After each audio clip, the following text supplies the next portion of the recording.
né? Evangelho de João, capítulo 3, versículo 1.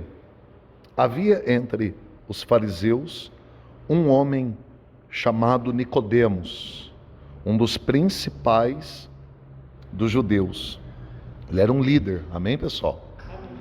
Este foi à noite se encontrar com Jesus e disse: Mestre, sabemos que és mestre vindo de Deus, porque ninguém poderia fazer estes sinais miraculosos que tu fazes se Deus não fosse com ele.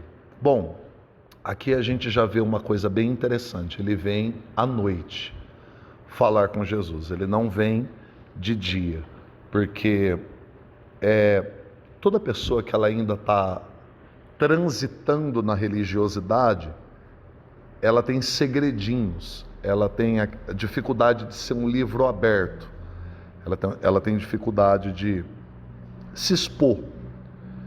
E porque quando a gente se expõe de verdade para Deus, a gente trabalha na luz, a gente não precisa mais se esconder de ninguém. E como um fariseu, um líder fariseu, ele queria preservar a postura dele diante dos judeus.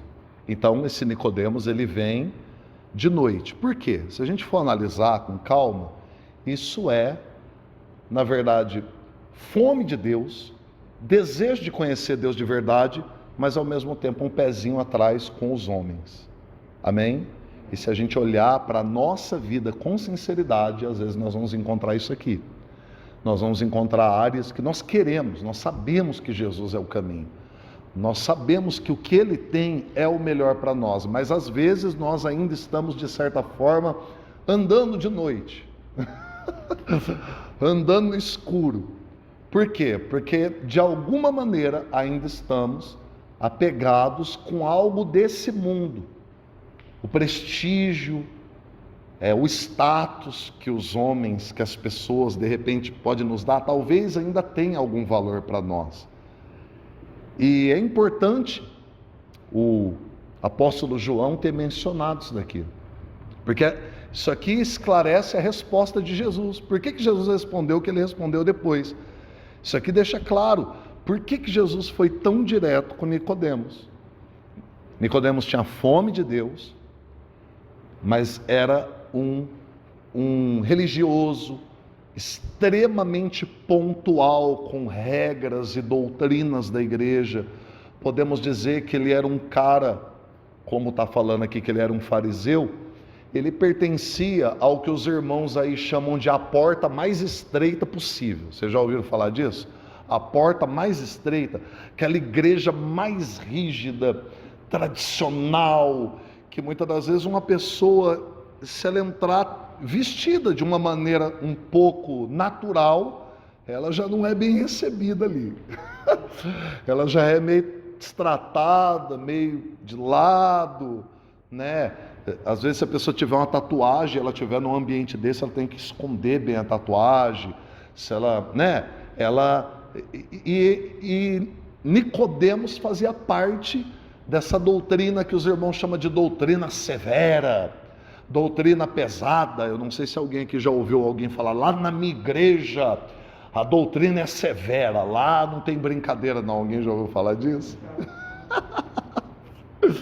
E às vezes essas doutrinas severas, elas são realmente severas com a parte exterior, mas elas não trabalham o caráter interior do ser humano, né? Elas mexem bastante com o estilo de vestimenta, com a utilização de joias, no caso de mulheres. Às vezes a mulher não tem liberdade de usar um batom, de usar um brinco, e as pessoas acreditam que elas são extremamente santas e merecedoras de um aval divino por conta disso.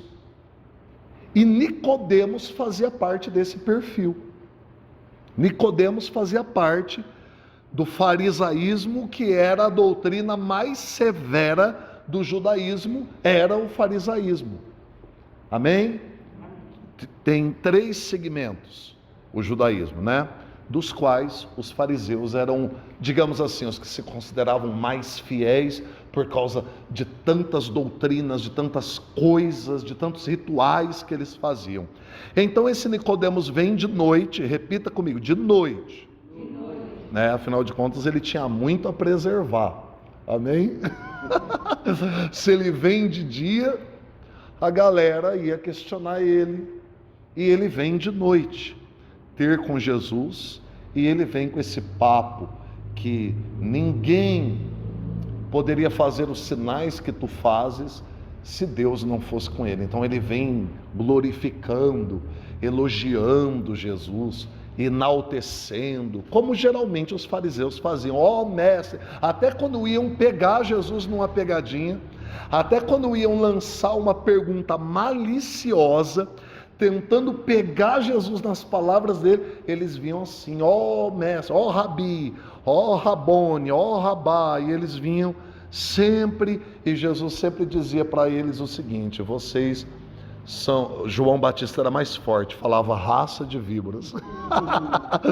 João Batista já chamava de raça de víboras, mas Jesus sempre dizia o seguinte para eles: vocês me honram com os lábios, mas o vosso coração está longe de mim. E nós sabemos que isso é verdade, nós sabemos que isso acontece, que às vezes as pessoas honram com os lábios. Eu estou com o celular assim porque eu estou gravando aqui para depois a gente continuar meditando em casa, ouvir de novo, e não foi tratado o interior.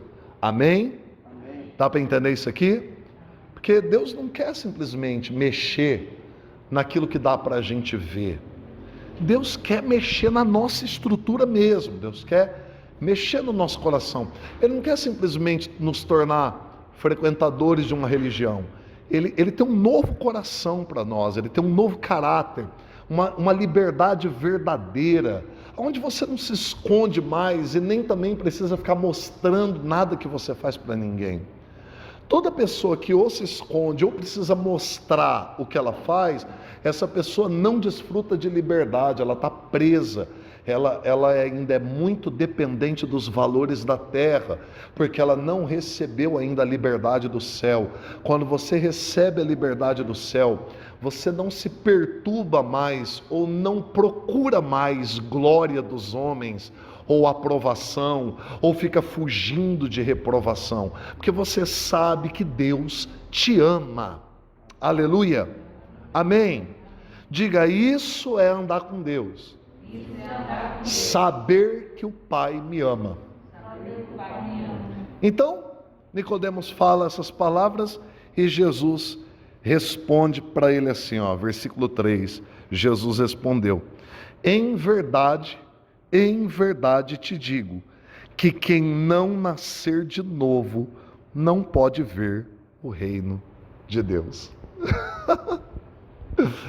Isso aqui é uma resposta muito direta, né? Não tem nada a ver com o que ele falou, né? É uma resposta muito direta. Mas Jesus está respondendo ao quê? Jesus não está respondendo às palavras de Nicodemos, porque as palavras de Nicodemos eram falsas. Ele veio de noite, mas o coração de Nicodemos era verdadeiro, ele tinha uma fome verdadeira, amém? Ele estava debaixo daquela doutrina, debaixo de tudo aquilo, mas Jesus responde ao coração de Nicodemos: quem não nascer de novo, não pode ver o reino de Deus. Versículo 4, então o Nicodemos perguntou: como pode um homem nascer sendo velho? Poderá voltar ao ventre da sua mãe e tornar a nascer? Então a pergunta de Nicodemos já deixa claro que Nicodemos, mesmo sendo um líder religioso, era um homem que não tinha uma revelação espiritual, não tinha um contato verdadeiro com o reino de Deus. E assim são as pessoas que não têm esse contato verdadeiro. Elas querem interpretar o que Jesus fala sempre de uma maneira natural. Como é que alguém pode nascer de novo? Vai voltar para a barriga da mãe e vai tornar a nascer? Você percebe que a pessoa, ela fica presa na terra. Nascer de novo, logo pensa no nascimento natural, ela logo pensa. em nascer da carne de novo, voltar a ser um bebê, ou entrar na barriga da mãe de novo. Assim, são todos aqueles que ainda não tiveram a revelação de Jesus Cristo como Espírito, não entenderam que o Senhor é nosso Salvador. Então, Jesus torna a responder no versículo 5. Em verdade te digo, que aquele que não nascer da água e do Espírito não pode entrar no reino de Deus. Agora Jesus já fala de uma forma mais detalhada, ele explica que a água e o Espírito, ou seja, ele fala que é um trabalhar de dois elementos na nossa vida.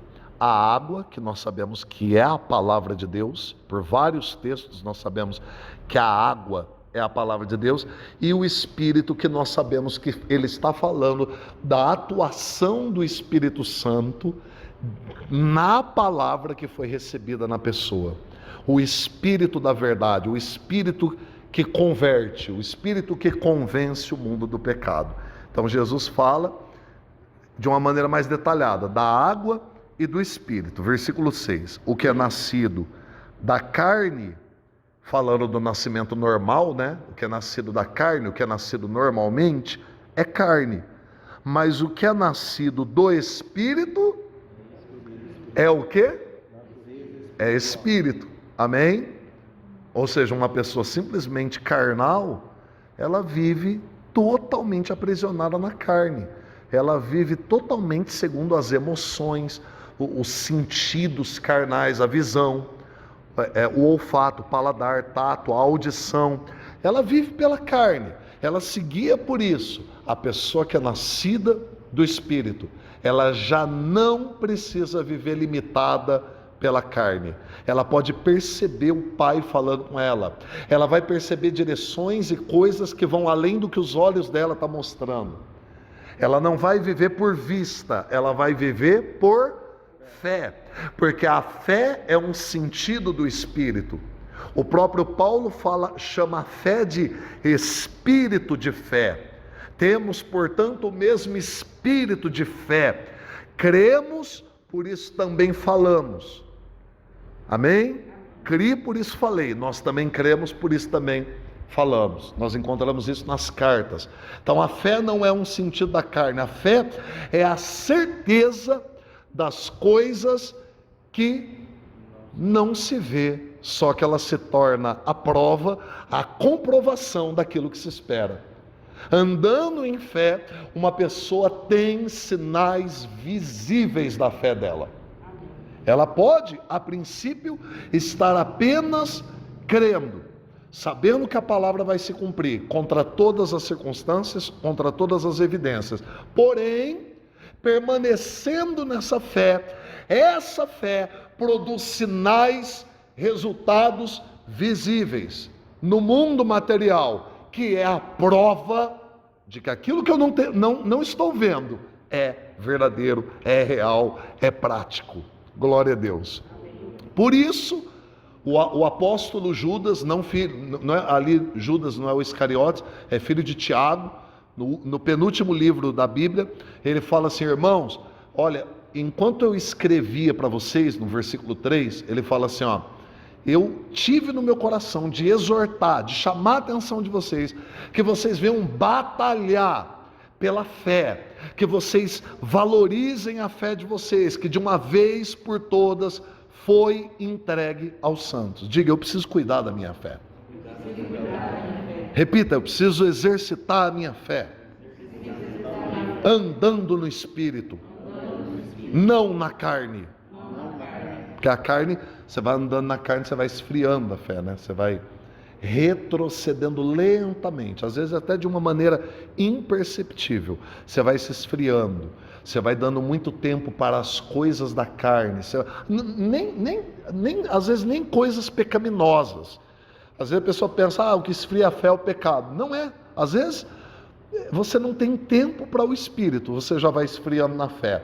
Você vai ali, dá bastante atenção para amigos, para família, para uma diversão, para um entretenimento, e você não se toca que a tua fé não tem tempo, que você não tem se dedicado a se alimentar da palavra, a buscar, a orar. Quando você vai ver aquilo tudo que você acha que não te influencia, que não faz diferença nenhuma na sua vida, não, é trabalho, eu estou trabalhando bastante.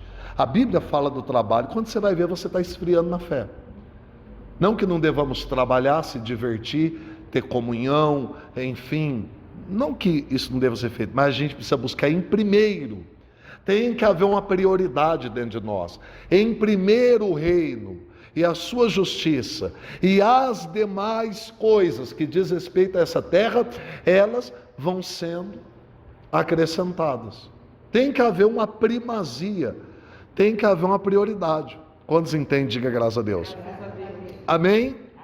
Não que nós não possamos, não devamos fazer, mas nós devemos, principalmente dias que nós vamos estar muito atarefados, ter o cuidado, como Daniel tinha o cuidado de parar tudo que ele estava fazendo. E não precisa ser igual ao Daniel, não estou aqui querendo criar uma doutrina, mas Daniel parava tudo e 3 vezes ao dia se retirava, abria uma janela lá da casa dele e buscava a presença do Senhor, uma janela que estava voltada para Jerusalém. Era uma prática de Daniel, era uma forma de Daniel se manter conectado, se manter sensível. Amém? Amém. E nós devemos também ter uma rotina. Eu conheço muitas pessoas que chegaram a um nível espiritual de muita comunhão com Deus que não tinham mais rotina.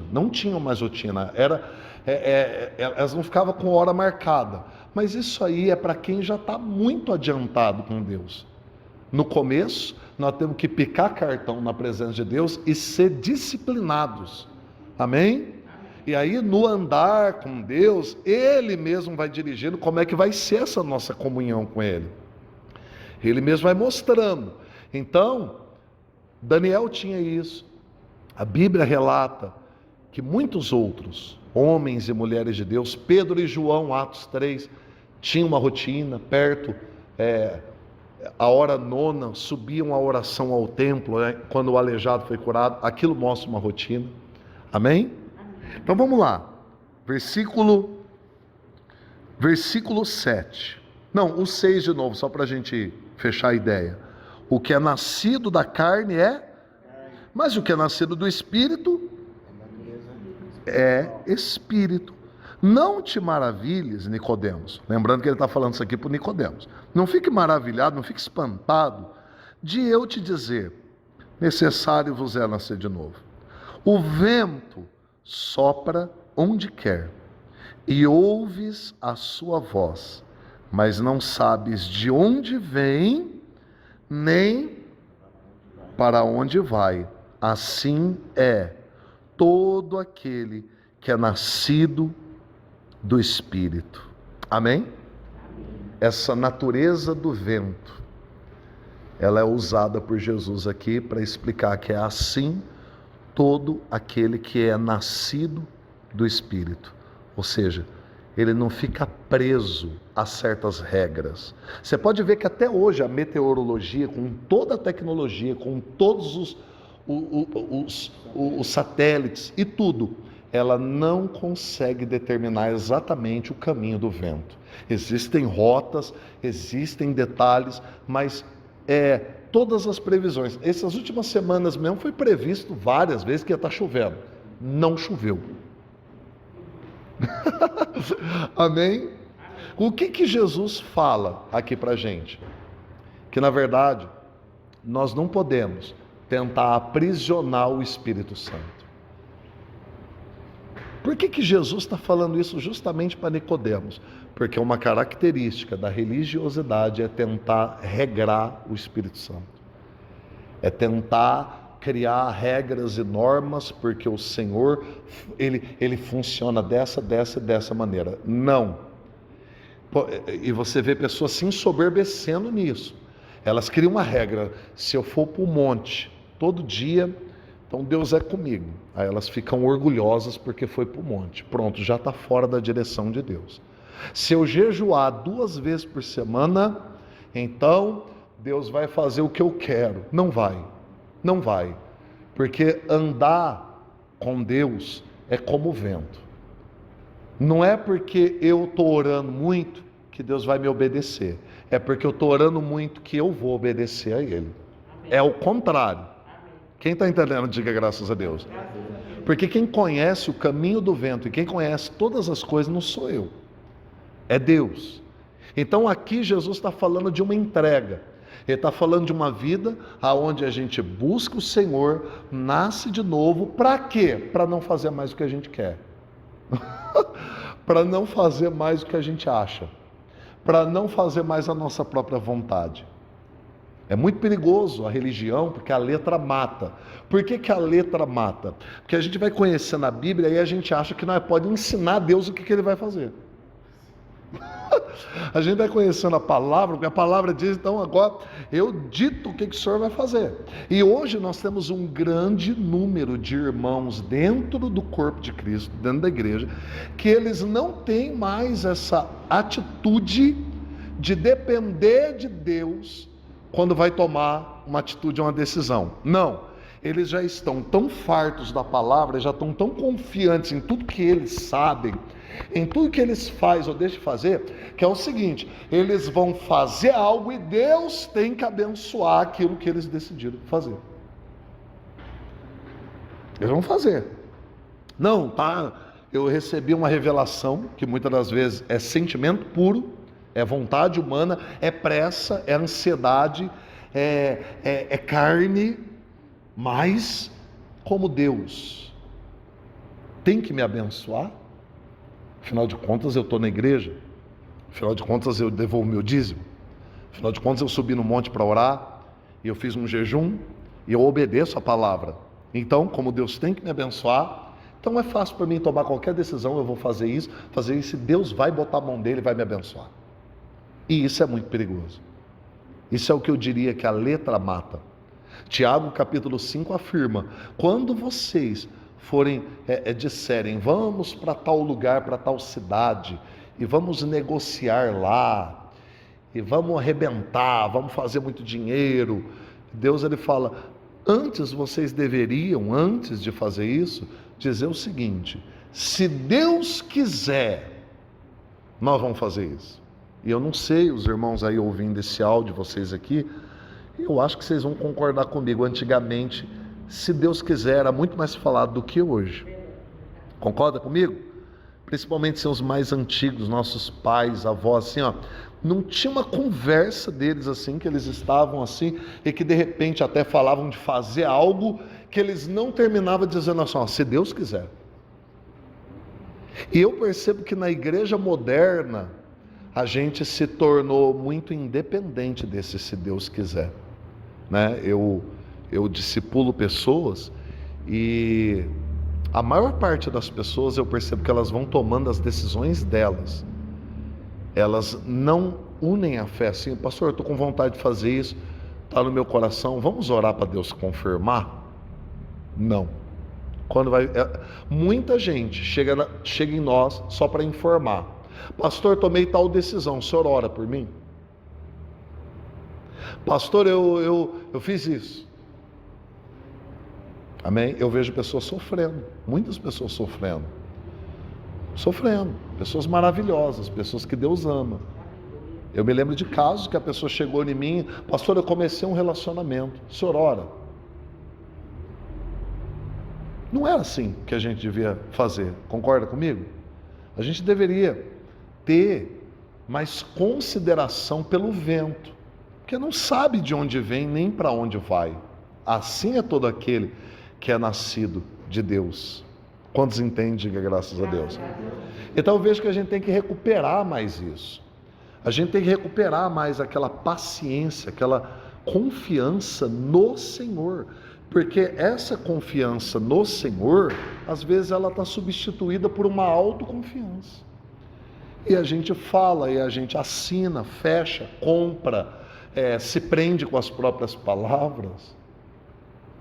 E quando vai ver, a gente está amarrado, às vezes passando por dor, por sofrimento, e falando, poxa, por que o Senhor não quer abençoar? Não é assim que às vezes acontece? Parece que o Senhor não está vendo a minha situação. Mas não é que Deus não está vendo a nossa situação, somos nós que precisamos aprender a ver Deus como o Senhor da nossa vida. E não como nosso servo. Ele não é nosso servo, né? Porque na cabeça de muitas pessoas, parece, eu estou falando parece para não ser muito duro, parece que o Senhor é servo da pessoa. A pessoa às vezes foi mimada, até mimada por pai e mãe. Às vezes não teve um pai e mãe que deu-lhe uma boa chicotada, com o perdão aqui da palavra, não estou falando que a gente tem que espancar nossos filhos, mas não adianta fugir da Bíblia.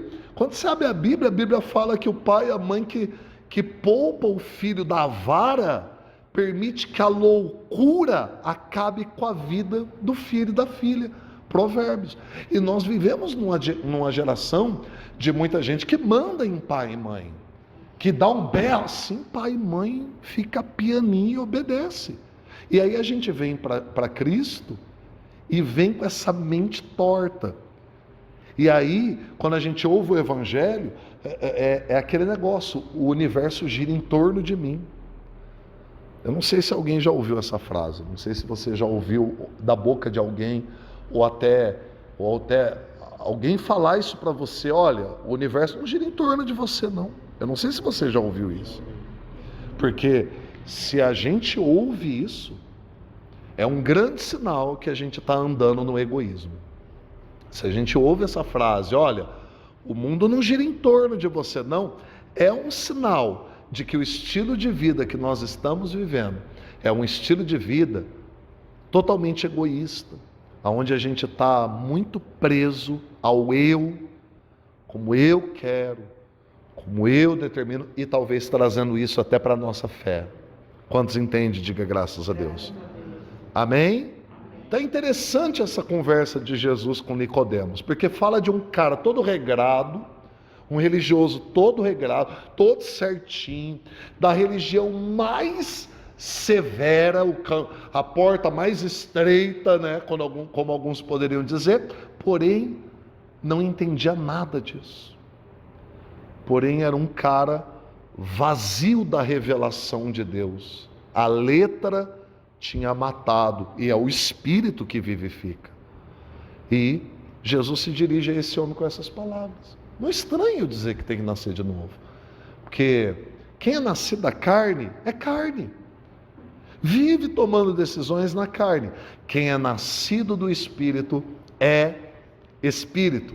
Por isso que aqui no capítulo 4, você vê Jesus explicando para a mulher samaritana no versículo 23, que o Pai procura adoradores, que o adoram em Espírito.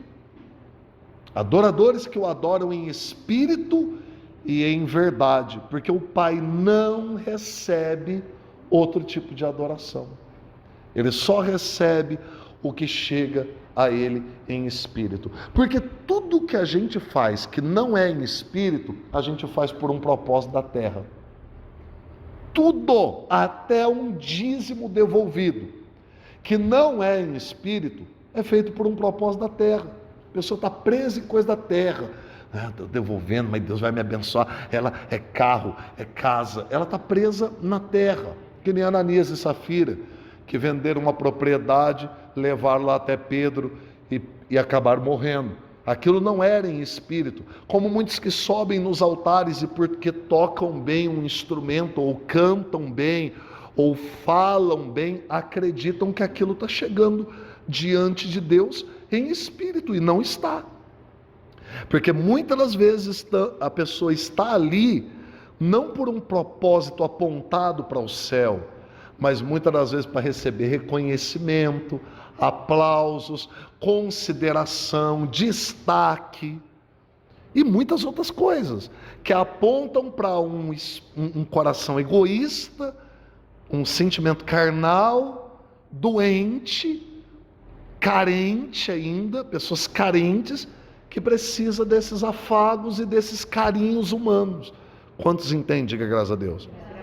Agora, quando a gente faz as coisas no Espírito, a gente faz sempre apontando para Jesus Cristo. Sempre a Ele a glória, a Ele a honra, a Ele o louvor. Porque dele, por Ele e para Ele são todas as coisas. E eu estou me referindo a tudo, a tudo. Tem pessoas que o casamento é um fracasso, sabe por quê? Porque o casamento é só para a terra. Por que se casou? Para ser feliz. Casamento não é para ser feliz. Casamento é para glorificar Ele, porque dele, por Ele, para Ele são todas as coisas. Não, eu casei para ser feliz. Eu casei porque eu me sentia sozinho. Então, cuidado, vai sofrer bastante. Vai sofrer bastante. Porque um homem, uma mulher não pode preencher a solidão do coração de ninguém. Ele, só Ele pode preencher. Só Ele pode preencher. Por que você abriu a empresa? Não é um propósito espiritual. A maioria da pessoa abriu uma empresa.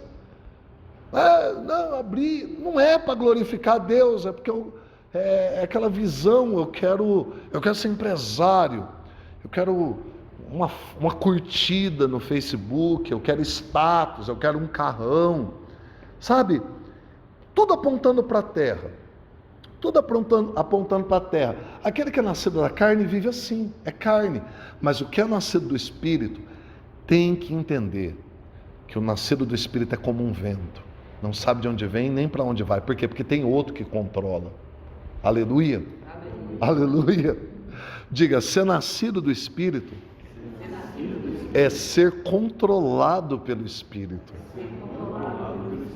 Diga, não pela vontade da carne. Mas como é que é isso? Isso é um trabalhar, isso é um caminho, isso é um aperfeiçoamento. A gente tem que buscar isso todo dia. Todo dia a gente tem que buscar isso. A gente tem que querer isso. A gente tem que desejar isso. Se não houver sinceridade, sabe o que a gente vai fazer? A gente vai se enganar. A gente vai estar vivendo na nossa vontade, falando que nós estamos servindo a Deus, mas na verdade nós não estamos servindo a Deus. Nós estamos fazendo o que nós queremos e ainda querendo que Deus abençoe o que a gente quer. Entende, irmãos? Entende como é delicado? A linha entre a verdadeira espiritualidade e a religiosidade é uma linha muito fina, irmão. Você passar de um lado para o outro é muito rápido. Se você não estiver muito atento, muito atenta, você faz de uma bênção uma maldição. Um dom que Deus dá pode acabar com a tua vida. Uma vez, eu trabalhei com uma obreira no ministério, que eu lembro o momento em que Deus deu para ela o dom de curar. Eu lembro. Acabou com a vida da obreira. Sabe por quê?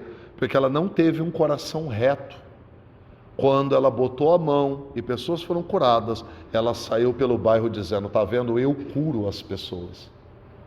Ela ainda era muito carente de admiração humana. Acabou. Se tornou uma pessoa tão insuportável que ninguém mais queria estar perto, porque sempre ela tinha uma palavra venenosa para falar, porque o orgulho era muito, e a pessoa orgulhosa se torna insuportável. Às vezes a pessoa ocupa um cargo de importância dentro de uma empresa, dentro de uma entidade, quando ela chega em casa, ela quer mandar em todo mundo como se fosse funcionário. A pessoa orgulhosa, ela não consegue. Às vezes ela quer ocupar até cargo na igreja para poder mandar. Porque para ela o patamar elevado é mandar. Isso é perigoso, irmãos. Isso é religiosidade, isso é desviar. É pegar uma bênção de Deus e correr o risco de transformar isso numa maldição. Quantos entendem? Diga graças a Deus. Amém, irmãos? Então, vamos pensar no vento. Vamos pensar em quem governa o vento. E vamos lembrar que quem é nascido de Deus é como o vento. Não sabe de onde vem, nem para onde vai. Não é isso que Jesus falou? Não é tremendo? Sim ou não? Não foi um vento impetuoso que encheu o cenáculo aonde eles estavam assentados em Atos capítulo 2? Foi ou não foi? Não foi um vento? Quando Jesus fez assim, soprou sobre eles e disse, recebei o Espírito Santo. Não foi um vento que Jesus fez com a boca.